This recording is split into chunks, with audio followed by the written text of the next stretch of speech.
In early AD, the Roman Catholic Church dramatically gained power and influence over ancient Rome. With Latin as the Church's preferred language, it too became the language of the empire, which, at its height, was estimated to cover roughly a quarter of the Earth's population. To put that into perspective, today, English is known to some degree by the same fraction, about a quarter of the world. So imagine that roughly 2,000 years from now, nobody knows English, and studying it is an incredibly rare specialty. Today, Latin might not be extinct, which would mean it has no living speakers, but it certainly is dead, as it's fallen out of use as a method of communication. So, what happened to Latin? Well, it didn't so much die as it changed into Romanian, Italian, Portuguese, Spanish, and French, which we conveniently know as the Romance languages. Romance for Rome. There are a number of other languages that developed out of Latin, but those 5 are the most commonly spoken. Within all of those languages are Latin roots, tenses, grammar, and other intricacies. And that's not surprising, since all the countries where Romance languages are popular also made up the Western Roman Empire. It was only around the fall of the empire that Latin died and these new languages were born. So why did that happen? Well, mainly because Latin is incredibly complex.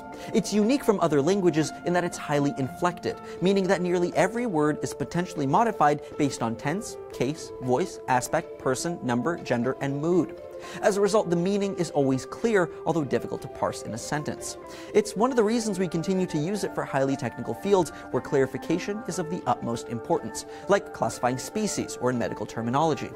When the Roman Empire collapsed, each distinct ethnic region appropriated their own version of what was called Vulgar Latin. Vulgar here just means common. While Standard Latin was incredibly useful for description, simple communication didn't have to rely on complex grammar. As we know from different dialects in English, like African American Vernacular English or Chicano English, grammar, word choice, and even sentence structure end up naturally diverging from the quote-unquote correct version. So a Latin word like the number 3, tres, translates into tre in Italian, tres in Spanish, and trois in French, all similar but culturally distinct. Nonetheless, due to the overwhelming prevalence of Latin in early Western literature, medicine, and science, Latin as a language of antiquity never quite went extinct, and today, a huge number of technical fields maintain its usage.